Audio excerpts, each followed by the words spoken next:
नमस्कार दोस्तों, मैं हूं निरंजन कमलेश और आज मैं आपके लिए लेकर आया हूं कंप्यूटर से संबंधित महत्वपूर्ण जानकारी। देखिए, सबसे पहले तो हम ये जान लेते हैं कि कंप्यूटर हमारे लिए इंपॉर्टेंट क्यों है, हम कंप्यूटर पढ़ क्यों रहे हैं।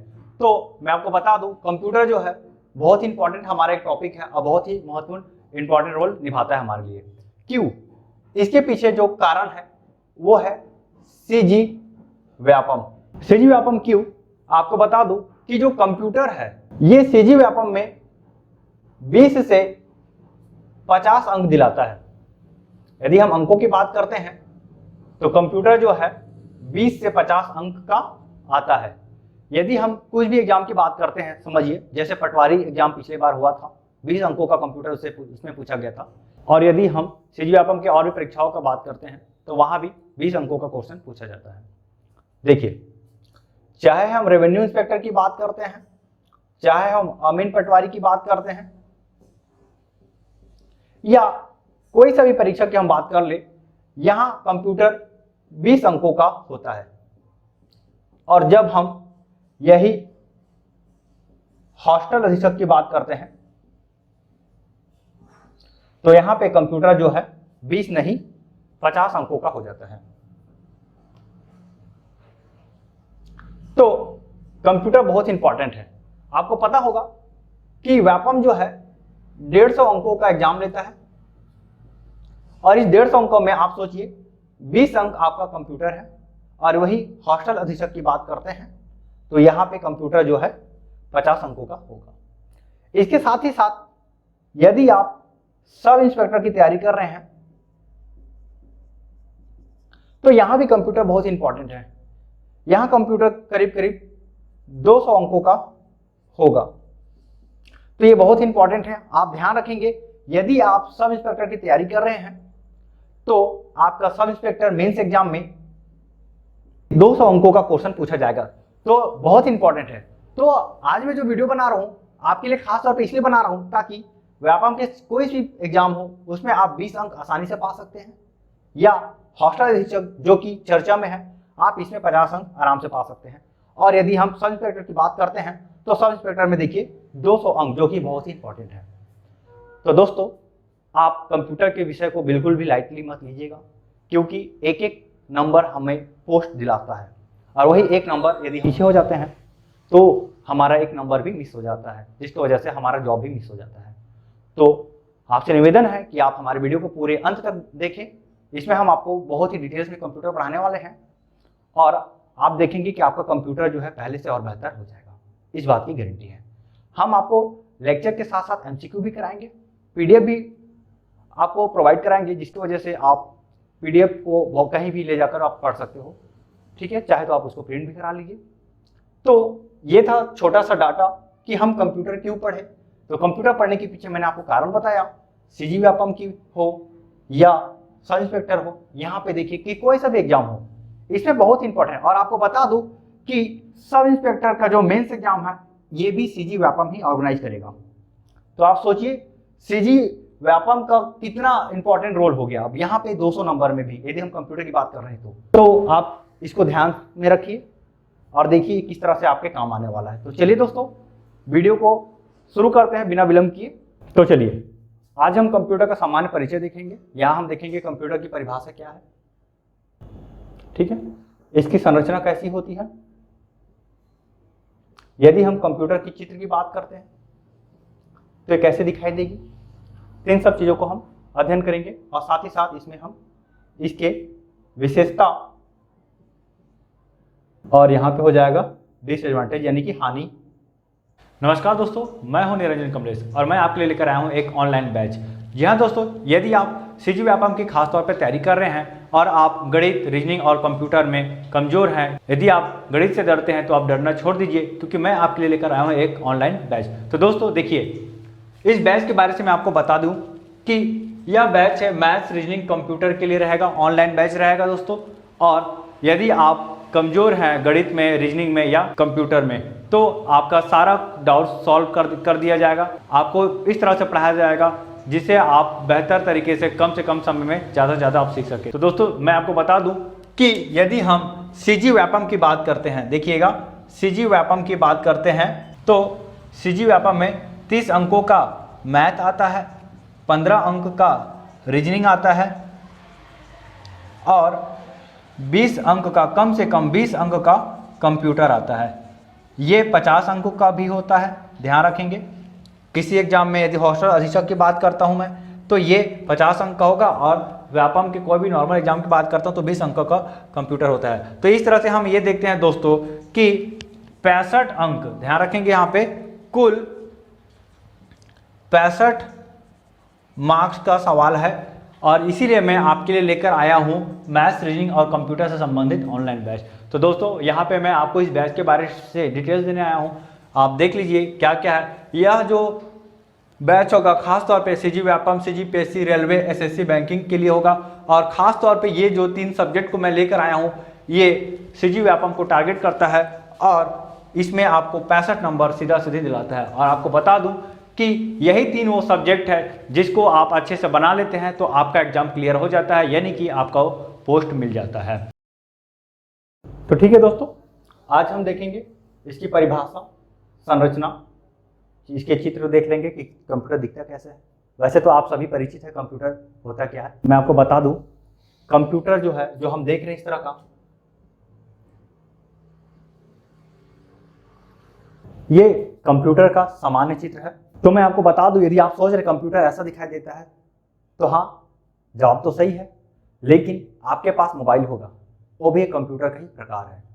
तो उसे ध्यान रखेंगे, कोई भी चीज, आप वॉशिंग मशीन यूज कर रहे हैं, आप फ्रिज यूज कर रहे हैं, आप टीवी यूज कर रहे हैं, स्मार्ट टीवी यूज कर रहे हैं, ये सारा का सारा कंप्यूटर के एक उदाहरण है। अब मैं ऐसा क्यों बोल रहा हूँ समझिए, क्योंकि उन सब में कहीं ना कहीं प्रोसेसर तो लगा है और उस प्रोसेसर के ही आधार पर कार्य कर रहा है। जैसे समझिए, हम वॉशिंग मशीन को यूज कर रहे हैं, वहां पे हमने टाइमर दिया कि हमारा काम इतने समय तक हो। टाइमर जैसे ही समाप्त होता है, वॉशिंग मशीन भी कपड़ा को धुलाई करना बंद कर देता है, या कपड़ा ड्राई कर रहे हैं तो वो भी काम हो जाता है। तो समझिए वहां पे मेमोरी लगा हुआ है, वहां पे प्रोसेसर लगा हुआ है, समझिए वो भी एक क्या है, कंप्यूटर है। आपका मोबाइल भी एक कंप्यूटर है, आप इनपुट दे रहे हैं, प्रोसेस हो रहा है, हमें आउटपुट मिल रहा है। हम मोबाइल में कुछ कमांड दे रहे हैं, हमें गाना चलाना है, वीडियो देखना है या डॉक्यूमेंट में कार्य करना है, तो ये सारा का सारा क्या हो रहा है, हम इनपुट देते हैं, प्रोसेस होता है और साथ ही साथ हमें आउटपुट मिलता है। तो ध्यान रखेंगे, जहां भी हम इनपुट दे रहे हैं और फिर प्रोसेस हो रहा है और इसके बाद हमें आउटपुट प्राप्त होता है ना, तो सारा कंप्यूटर का ही फंक्शन है एक प्रकार का। तो एक कंप्यूटर का बेसिक संरचना में ही आता है, इनपुट, प्रोसेस और आउटपुट। तो इस बात को आप ध्यान में रख लीजिएगा, ठीक। तो चलिए आगे बढ़ते हैं, हम कंप्यूटर की परिभाषा से शुरुआत करते हैं। क्या है कंप्यूटर की परिभाषा? तो देखिए, मैं आपको बता दूं कंप्यूटर क्या है। तो कंप्यूटर एक ऑटोमेटिक इलेक्ट्रॉनिक डिवाइस है, ठीक है। ऑटोमेटिक इलेक्ट्रॉनिक डिवाइस का मतलब ये होता है स्वचालित विद्युत से चलने वाली मशीन है जो हमारे निर्देशों पर कार्य करता है।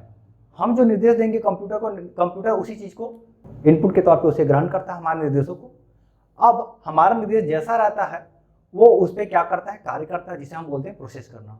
और प्रोसेस करने के बाद हमारे द्वारा जो इंस्ट्रक्शन दिया गया है उसको आउटपुट के तौर पे हमें प्रदान करता है। जैसे हम कंप्यूटर को कमांड देते हैं, कमांड दी हमने कंप्यूटर को, हमने कुछ चीज़ डाउनलोड किया, तो हमने डाउनलोड करने के लिए डाउनलोड का बटन दबाया, इसका मतलब ये है हमने कंप्यूटर को निर्देश दिया कि हमें डाउनलोड का काम हो, तो कंप्यूटर उस पर काम करता है, डाउनलोड करता है, और डाउनलोड करने के बाद हमें आउटपुट हमें प्रदान कर देता है, चाहे वो फाइल हो या कुछ भी हो। तो ध्यान रखेंगे यहाँ पे कंप्यूटर की परिभाषा को यदि हम बात करते हैं तो इसका परिभाषा हो जाता है, कंप्यूटर एक स्वचालित इलेक्ट्रॉनिक डिवाइस है जो डाटा को इनपुट के तौर पर लेता है, उसे प्रोसेस करता है और हमें मनचाहा आउटपुट यानी कि रिजल्ट प्रदान करता है। कंप्यूटर एक स्वचालित इलेक्ट्रॉनिक डिवाइस है जो डाटा को इनपुट के तौर पर ग्रहण करता है, ठीक है। क्या करता है? ग्रहण करता है या लेता है, उसे प्रोसेस करता है और हमें हमारा मनचाहा आउटपुट यानी कि रिजल्ट प्रदान करता है। तो इस चीज को आप ध्यान में रखेंगे। यह है कंप्यूटर का सामान्य परिभाषा। यदि हम इसे स्ट्रक्चर के रूप में बनाएं तो इसे आप ध्यान रखेंगे, कंप्यूटर जो है इनपुट ग्रहण करेगा, उसे प्रोसेस करता है और हमें आउटपुट प्रदान करता है। तो जो इनपुट जो है ना, ये जो इनपुट है इसे हम बोलते हैं डाटा। ठीक है, हम जो इनपुट देते हैं क्या देते हैं? डाटा देते हैं। कंप्यूटर को हम डाटा देते हैं इनपुट के तौर पे, या इसी को हम बोल सकते हैं इंस्ट्रक्शन या निर्देश। तो ध्यान रखेंगे, कंप्यूटर को हम इंस्ट्रक्शन निर्देश डाटा देते हैं, कंप्यूटर उस इंस्ट्रक्शन को प्रोसेस करता है और प्रोसेस करने के बाद हमें क्या देता है? इंफॉर्मेशन यानी कि रिजल्ट या आउटपुट। तो इस चीज को आप ध्यान रखेंगे। मैं आपको फिर से बता दूं, कंप्यूटर एक स्वचालित इलेक्ट्रॉनिक डिवाइस है जो डाटा को इनपुट के तौर पर ग्रहण करता है, उसे प्रोसेस करता है और हमें आउटपुट प्रदान करता है। तो ये है कंप्यूटर का संरचना, इसे आप ध्यान में रख लेंगे। यदि हम इस चित्र की बात करते हैं तो यह है कंप्यूटर का संरचना। ठीक है दोस्तों, तो उम्मीद करता हूं आपको ये चीज समझ में आ रहा होगा। तो चलिए अब इसमें हम छोटा सा बात को और ध्यान में रखते हैं कि डाटा क्या होता है। क्या होता है डाटा? तो देखिए, डाटा एक रॉ मटेरियल है। क्या है? डाटा एक रॉ मटेरियल है। इसको ऐसा समझते हैं, डाटा मतलब कच्चा सूचना, ठीक है, या इसी को हम बोलते हैं रॉ मटेरियल। हम रॉ मटेरियल कंप्यूटर को देते हैं निर्देश के तौर पे, ठीक है, और वो इस डाटा को किस में बदल कर देता है? ये इस डाटा को ट्रांसफॉर्म करता है, बदलता है एक इंफॉर्मेशन के रूप में, यानी कि सूचना के रूप में डाटा को परिवर्तन करता है। आप समझिए कैसे। मान लेते हैं सूचना जो है यहां पे हम देखें रॉ मटेरियल के तौर पे है राम अच्छा। तो देखिए, है राम अच्छा, हमने क्या किया? डाटा दिया और इस डाटा को वो किस में कन्वर्ट कर देगा? सूचना में। तो सूचना जब बनेगा तो कैसा हमें मिलेगा? राम अच्छा है, ठीक है। या यहां पे हम और बात करते हैं, लड़का अच्छा। तो यहां पे क्या हो जाएगा? राम अच्छा लड़का है। तो इस बात को आप ध्यान में रख लेंगे। तो मैं ये बोल रहा था, ये जो हमारे पास है ये डाटा है। डाटा क्या होता है? ये हमें इंफॉर्मेशन पूरी तरह से नहीं देता, ठीक है, लेकिन इंफॉर्मेशन क्या होता है? जब डाटा प्रोसेस होता है तो ये क्या बन जाता है? इंफॉर्मेशन बन जाता है। एक उदाहरण और देता हूं, समझिएगा। आपके घर में बिजली बिल के लिए रीडर आता है, वो क्या करता है? एक पेज में कुछ चीज रीड करता है, राइट कर लेता है। राइट करने के बाद क्या होता है? वहां से चला जाता है और ठीक कुछ समय बाद या कुछ दिन बाद आपको क्या मिलता है? बिजली का बिल मिलता है, जिसमें पूरी तरह से सब कुछ लिखा होता है। तो रीडर क्या किया? आपका बीपी नंबर ले लिया और रीडिंग ले लिया, बस उतना ही लेकर गया, चला गया। वो एक हो गया क्या? डाटा। मतलब आपके घर से एक डाटा लेकर गया और डाटा लेने के बाद कुछ दिन में आपको एक इन्फॉर्मेशन दे दिया, जिसमें आपका सब कुछ, मतलब पिछला कब आपने बिल चुकाया, इस बार कब तक बिल चुकाना है, किस नाम से है, कितना यूनिट जला, कितना यूनिट पहले था, कितना यूनिट अब है। तो ये सारा का सारा लिस्ट में हमको देखने को मिलता है। तो उसे बोल दिया गया इन्फॉर्मेशन। तो इस बात को आप ध्यान में रख लेंगे, डाटा और इन्फॉर्मेशन में बहुत ही अंतर होता है। डाटा रॉ मटेरियल होता है जो हम कंप्यूटर को देते हैं निर्देश के तौर पे, और सूचना आउटपुट होता है जो हमें कंप्यूटर के द्वारा प्राप्त होता है अंतिम रूप से। तो डाटा को इन्फॉर्मेशन में बदलने का कार्य कौन करता है? तो ध्यान रखेंगे, डाटा को इन्फॉर्मेशन बदलने का काम करता है प्रोसेसर। तो इसलिए मैं इसका स्ट्रक्चर यहाँ पे बनाया था। इनपुट दिए डाटा को, डाटा दिए, उसके बाद प्रोसेस हुआ, प्रोसेस होने के बाद क्या हुआ? हमें आउटपुट प्राप्त हुआ। तो इस बात को आप ध्यान में रखेंगे। तो चलिए दोस्तों, कंप्यूटर की परिभाषा आप याद रख लेंगे, हालांकि एग्जाम में ऐसा तो पूछता नहीं है। तो चलिए दोस्तों, कंप्यूटर का परिभाषा हम एक और रूप में लिख लेते हैं। कंप्यूटर गणितीय तथा तार्किक क्रिया करने में सक्षम है। ठीक है, कंप्यूटर कैसी मशीन है? एक ऑटोमेटिक इलेक्ट्रॉनिक मशीन है जो गणितीय तथा तार्किक क्रिया करने में सक्षम है। तो इस बात को आप ध्यान रखेंगे। अब हम कंप्यूटर का एक नया परिभाषा बनाना चाह रहे हैं। इसमें हमने ये बोला कि कंप्यूटर एक ऑटोमेटिक इलेक्ट्रॉनिक मशीन है जो गणितीय तथा तार्किक क्रिया करने में सक्षम है। तो एक कंप्यूटर की एक दूसरा परिभाषा है, आप इसे ध्यान रखेंगे। इसे समझते हैं हम, समझिएगा जरा कि गणितीय क्रिया क्या है। तो आपको बता दूं, जब कंप्यूटर का आविष्कार हुआ, यदि हम कंप्यूटर के आविष्कार की बात करते हैं तो कंप्यूटर का आविष्कार जो है गणितीय क्रिया को करने के लिए किया गया था। सबसे पहले जो कंप्यूटर बना वो है अबेकस, और इस अबेकस का कार्य मात्र जोड़ना और घटाना था। ठीक है, यदि हम इसकी समय की बात करते हैं तो ये करीब करीब 3000 ईसा पूर्व की बात, या आज से करीब करीब 3 से 4000 साल की बात करते हैं, समझिएगा 3 से 4000 साल पहले की बात है। इसे चीनियों ने जोड़ने घटाने के लिए इसका निर्माण किया गया था, अबेकस को। तो कंप्यूटर का जो प्रॉपर्टी है वो क्या है? गणितीय क्रियाएं करना। ठीक है, तो मैं फिर से बोल रहा हूं, कंप्यूटर का जो विकास हुआ है, आविष्कार हुआ है, वो जोड़ने घटाने को लेकर ही हुआ था। सबसे पहले जो पहला कंप्यूटर की हम बात करते हैं, यदि हम प्रथम कंप्यूटर की बात करते हैं तो ये प्रथम कंप्यूटर जो है अबेकस है। इसको चीन ने आविष्कार किया था, ध्यान रख लेंगे इसको। अब देखिए गणितीय क्रिया में क्या क्या चीजें आ जाती है। तो जैसे जोड़ना, घटाना, गुणा करना, भाग करना, ठीक है, आदि और भी बहुत सारे हैं। ठीक है, संकलन है, वैकलन है, ठीक है, इंटीजर है, ये सब चीज हम इसमें देखते हैं।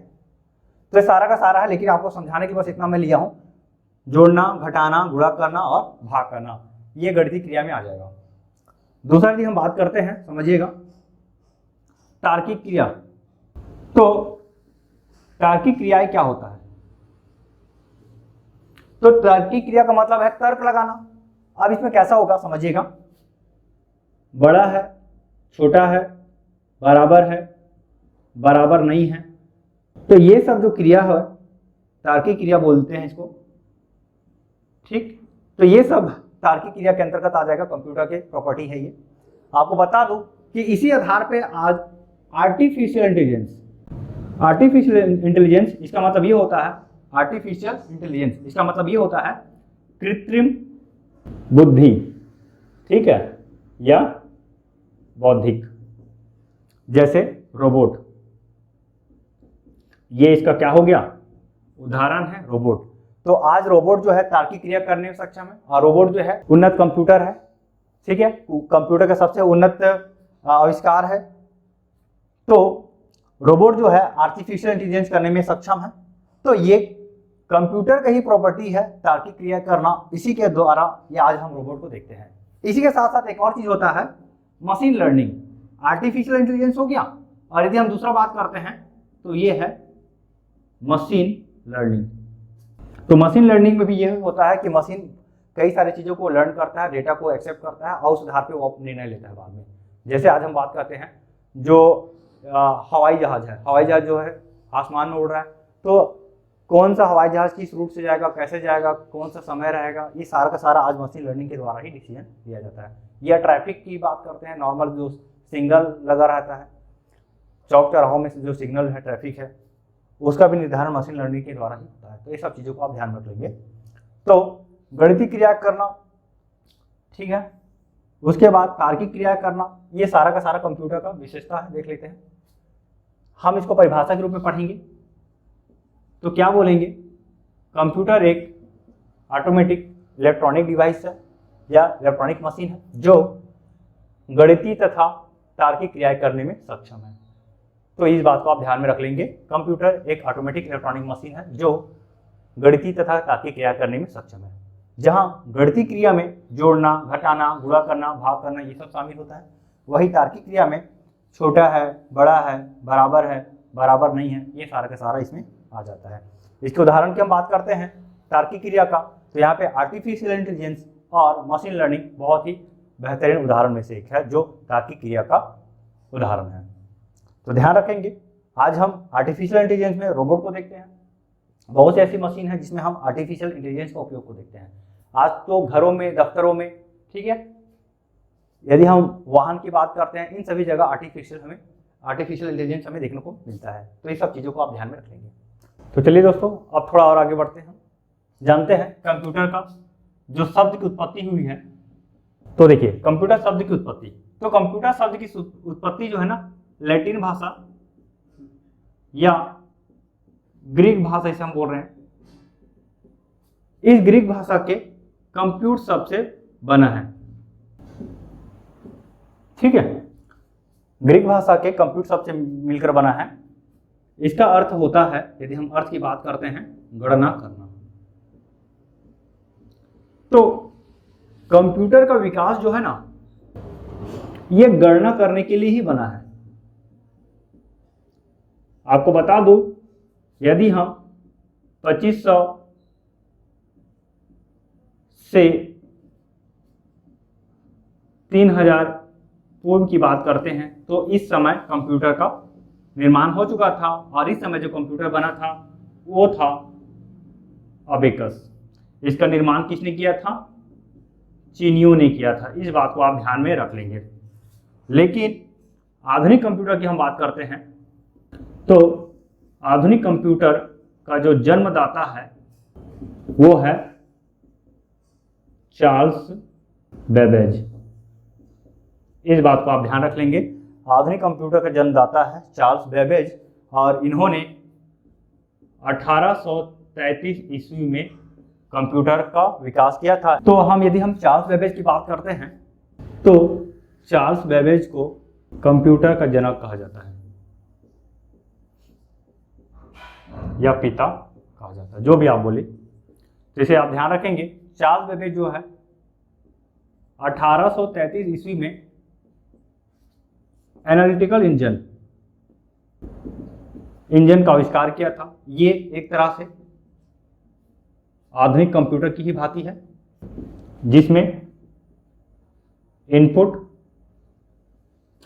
प्रोसेस और आउटपुट हमें देखने को मिलता है। तो ध्यान रखेंगे, ये बहुत ही इंपॉर्टेंट है, इस पॉइंट को आप ध्यान में रख लीजिए।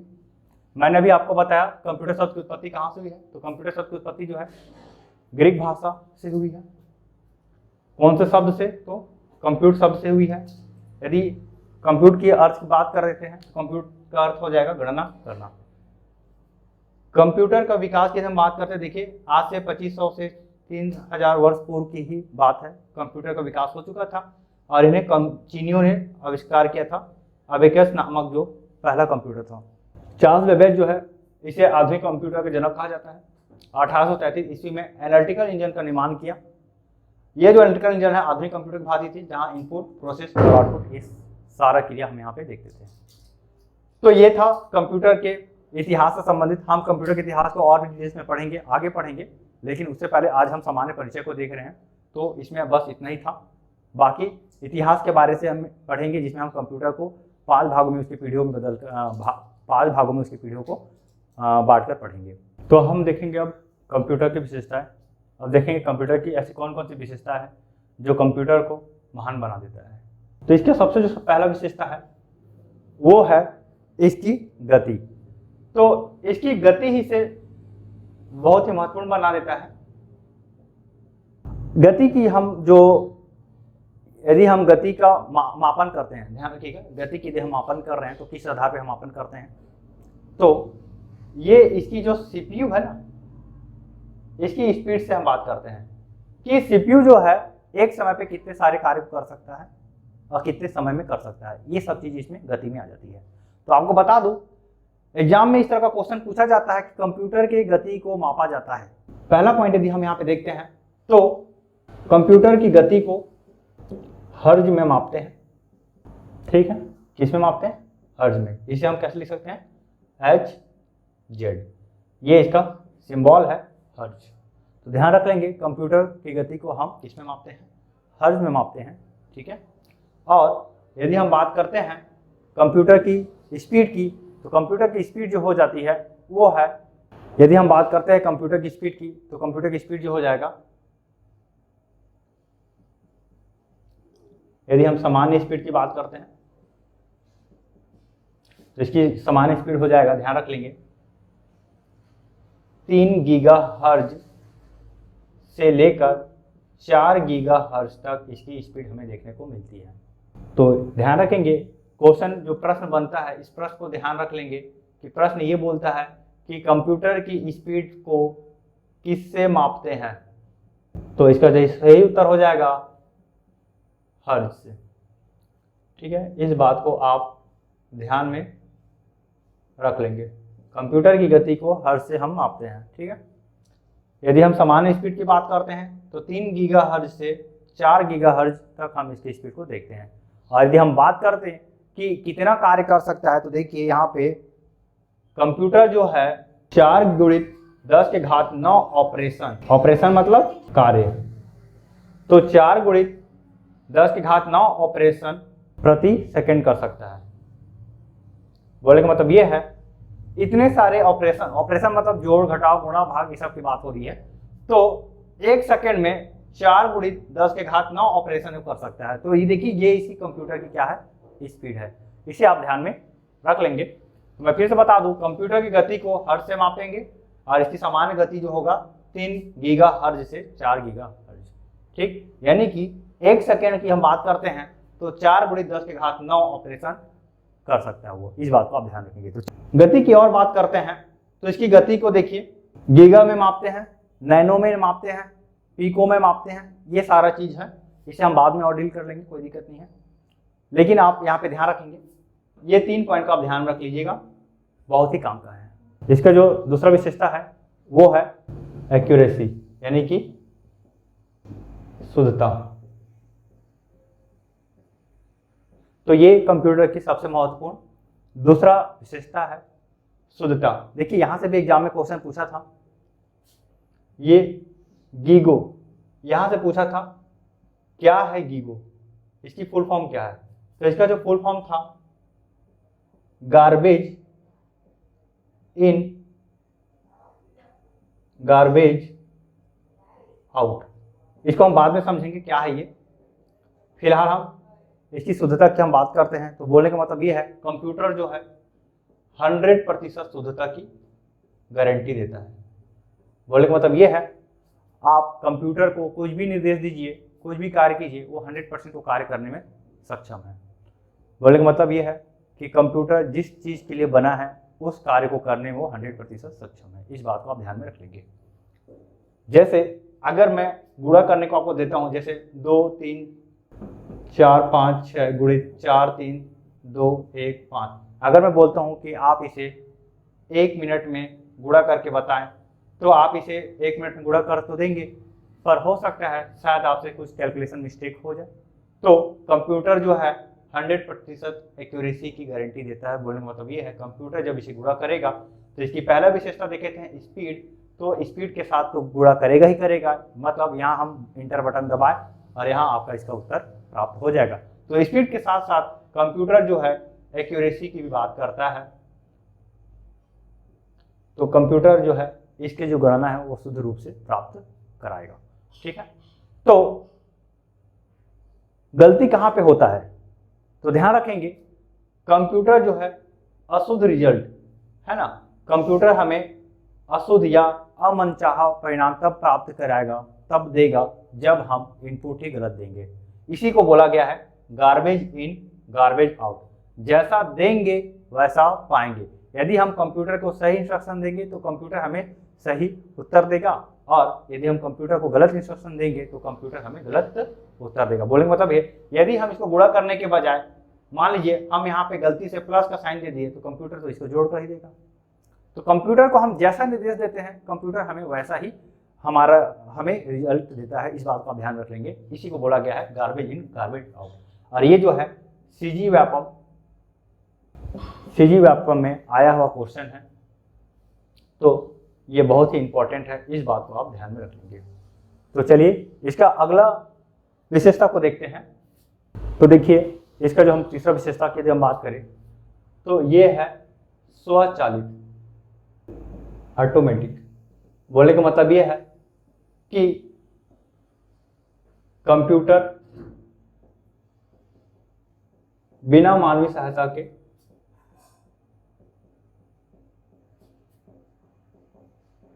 कार्य करता है। इसलिए लोगों में जब ये आया तो ये भ्रांति बनी हुई थी कि कंप्यूटर के आने से मनुष्य जो है बेरोजगार हो जाएगा।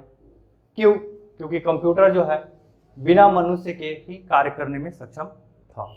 जैसे यदि हम कुछ कार्य करा रहे हैं तो हमें बस कंप्यूटर को निर्देश देना रहता था। मान लीजिए हमें कुछ अकाउंटिंग का कार्य करना है तो कंप्यूटर को बस हम निर्देश देते थे, कंप्यूटर वो सारा कार्य करता था। जहाँ 10 आदमी मिलकर कार्य करता था वहाँ कंप्यूटर अकेले इस कार्य को करने में सक्षम था। तो इसलिए स्वचालित का मतलब ये हो जाएगा यहाँ पे कि कंप्यूटर जो है बिना मानवीय सहायता के कार्य करता है। इस बात को आप ध्यान में रख लेंगे। और इसका जो हम अगला जो विशेषता की बात करते हैं वो है भंडारण। तो कंप्यूटर के पास क्या है? विशाल भंडारण क्षमता है। इस बात को आप ध्यान में रख लेंगे। कंप्यूटर के पास विशाल भंडारण क्षमता है।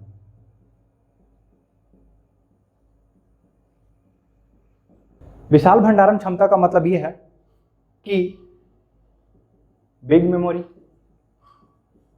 इस मेमोरी की हम बात करते हैं, यदि हम पहले बात करते हैं कंप्यूटर की मेमोरी, तो कंप्यूटर जो पहले इसकी मेमोरी किलोबाइट में होता था, धीरे धीरे किलोबाइट से मेगाबाइट की ओर पहुंचे, मेगाबाइट से गीगाबाइट की ओर पहुंचे, गीगाबाइट के बाद आज हम देखते हैं टेराबाइट, और टेराबाइट की नहीं पिकोबाइट भी हम देख रहे हैं यहाँ पे। फिर हेक्सोबाइट देखते हैं। तो ये सारा का सारा है, इसे हम और ज़्यादा पढ़ेंगे, बाद में पढ़ेंगे, जब मेमोरी पढ़ेंगे, अलग से मेमोरी का एक चैप्टर है, वहाँ पे हम इस सब चीज़ों को अलग से डील करेंगे। बस आप ध्यान रखेंगे कि कंप्यूटर के पास एक विशाल भंडारण क्षमता है। आप कंप्यूटर को कोई भी चीज़ स्टोर करने को दे दीजिए, वो सारा का सारा कंप्यूटर स्टोर कर सकता है। आज ये कंप्यूटर सर्वर में पूरे देश दुनिया के बहुत सारे डाटा वहाँ पे स्टोर्ड है। तो आप समझ सकते हैं कि कंप्यूटर में सिर्फ हमारा पर्सनल ही एक डाटा ही नहीं, हमारे जैसे करोड़ों अरबों लोग हैं, उन सबका डाटा कंप्यूटर में स्टोर्ड है। तो इसी चीज़ को आप ध्यान रखेंगे। आज यदि हम बात करते हैं भंडारण का, तो इसमें एक क्लाउड सिस्टम भी देखने को मिलता है। इसका मतलब ये है वो एक काल्पनिक स्टोरेज डिवाइस में हमारा डाटा जो स्टोर होता है। जैसे बात करता हूँ गूगल ड्राइव, तो देखिए गूगल ड्राइव में यदि आप कुछ चीज़ भी स्टोर कर रहे हैं तो कोई आपके कंप्यूटर के या मोबाइल के मेमोरी में नहीं जा रहा है, गूगल ड्राइव को सीधा सीधी क्लाउड में जाकर सेव हो जाता है, जिसे आप कहीं भी स्टोर कर सकते हैं। और सबसे बड़ी खासियत क्लाउड सिस्टम का ये है कि यदि आपका किसी डिवाइस जो है, हार्ड डिस्क जो है, खराब होने वाला बात ही नहीं होता। क्यों? वो सारा क्लाउड में ही है, स्टोर है। यदि आप कंप्यूटर में, मोबाइल में कुछ डाटा को रखें, मान लीजिए कंप्यूटर या मोबाइल खराब हो गया, उसकी मेमोरी खराब हो जाती है, क्षतिग्रस्त हो जाती है, तो ऐसे में क्या होता है, आपका डाटा नुकसान होता है। यदि आप क्लाउड में अपने मेमोरी को रख रहे हैं, डाटा को रख रहे हैं, तो इस सिचुएशन में आपका डाटा हमेशा हमेशा के लिए सुरक्षित ही रहेगा। इस बात का ध्यान रखेंगे। तो ये सबसे इंपॉर्टेंट पॉइंट है कि डाटा को स्टोर करने का जो नवीन तकनीक आया है वो है क्लाउड सिस्टम, ध्यान रखेंगे। और बिग विशाल भंडारण क्षमता में हम देखते हैं ये इस तरह का है, KB, MB, GB, है ना, ये सब भंडारण का क्या है, मान है, मापन की मान है ये। इस चीज़ को आप ध्यान रखेंगे। और हम कहाँ कहाँ स्टोर करते हैं इस चीज़ को आप ध्यान रख लेंगे। जैसे CD, DVD, ठीक है, HVD, फिर ब्लू-रे डिस्क, ये सब चीज़ों में, जिसे हम ऑप्टिकल डिस्क कहा जाता है, यहाँ पे कंप्यूटर का डाटा को स्टोर करके रखते हैं, हार्ड डिस्क में रखते हैं, और फ्लॉपी डिस्क। इसी के बाद और भी बात करते हैं तो पेन ड्राइव है, SSD है, और भी बहुत सारे इलेक्ट्रॉनिक डिवाइस हैं। वो सारा का सारा ऐसा डिवाइस है जिसमें हम डाटा को स्टोर कर सकते हैं। इसे हम दो भाग में बांटते हैं, प्राइमरी मेमोरी और सेकेंडरी मेमोरी। तो ये सब चीज़ जो है हम आगे पढ़ेंगे जब हम मेमोरी वाला चैप्टर को पढ़ेंगे तब। अभी आप ध्यान रखेंगे कंप्यूटर के पास विशाल भंडारण क्षमता है।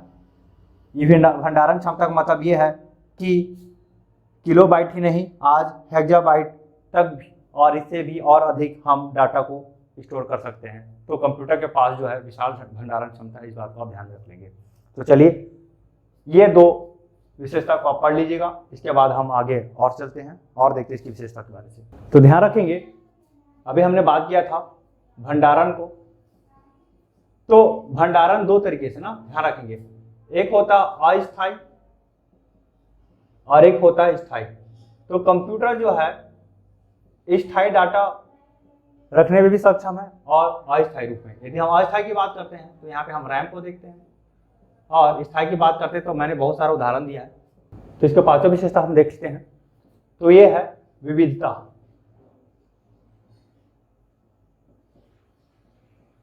या इसे हम दूसरे भाषा में बोलते हैं वर्सटाइल।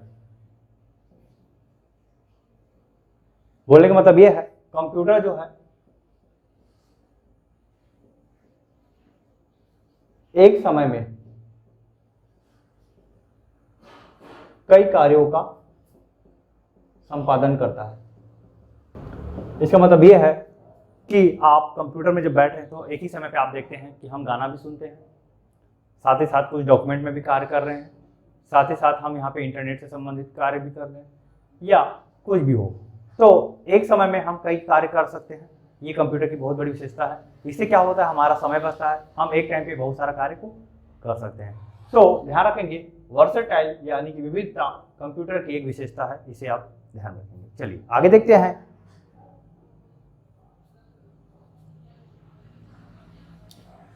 पुनरावृत्ति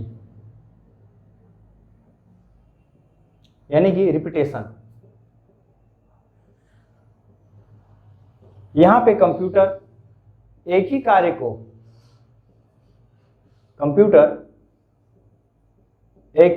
को बार बार करने में सक्षम है। प्रत्येक बार हमें क्या देता है, शुद्धता की गारंटी देता है। इस बात को आप ध्यान रख लेंगे। यदि हम एक ही कार्य को बार बार करते हैं तो हो सकता है हमारे में थकावट आ जाए, लेकिन कंप्यूटर बिना थके इस कार्य को करके देगा, बार बार एक ही कार्य को करने में सक्षम है और हर बार एक ही तरह का उत्तर देने में सक्षम है। तो ये कंप्यूटर की बहुत बड़ी विशेषता है, पुनरावृत्ति रिपीटेशन। और इसकी एक और विशेषता की हम देखते हैं, बात करते हैं, तो ये है सिक्योरिटी यानी कि सुरक्षा। तो सुरक्षा कैसे, मान लीजिए हमारे पास कुछ इंपॉर्टेंट डाटा है, हमारे मोबाइल में है, लैपटॉप में है, कंप्यूटर कहीं भी है, तो हम उसको सुरक्षित रख सकते हैं। तो हमें सुरक्षा जो प्रदान करता है वो है पासवर्ड के माध्यम से,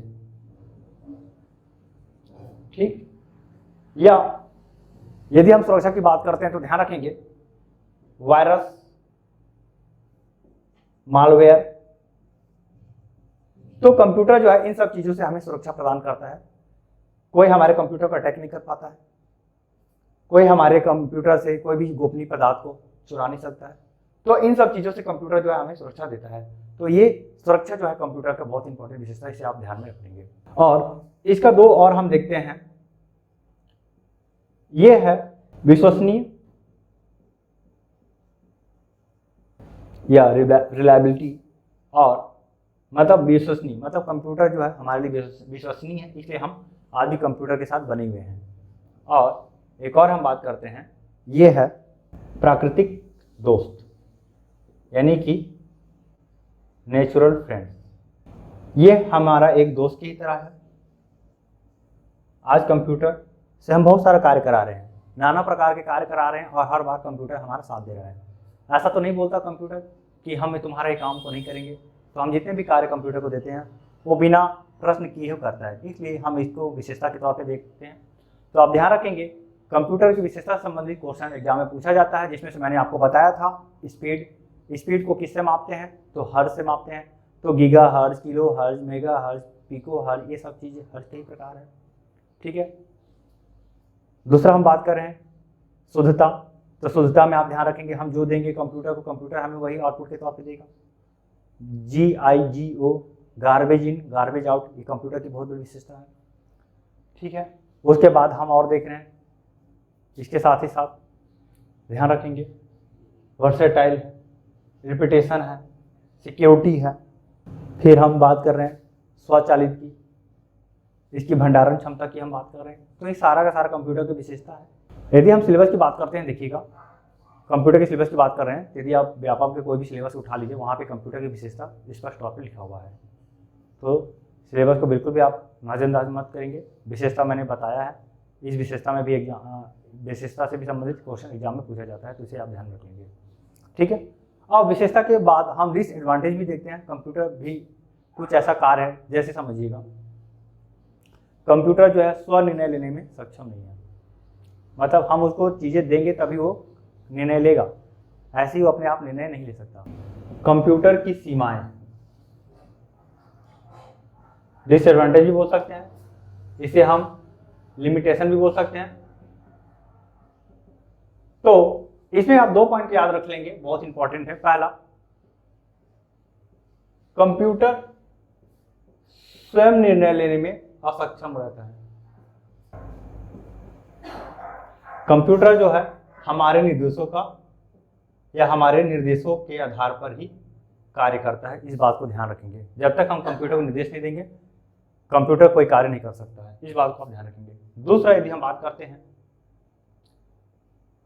कंप्यूटर जो है भावना रहित होता है, इसके अंदर किसी प्रकार का कोई फीलिंग्स नहीं होता, इमोशनलेस यदि हम बात करें।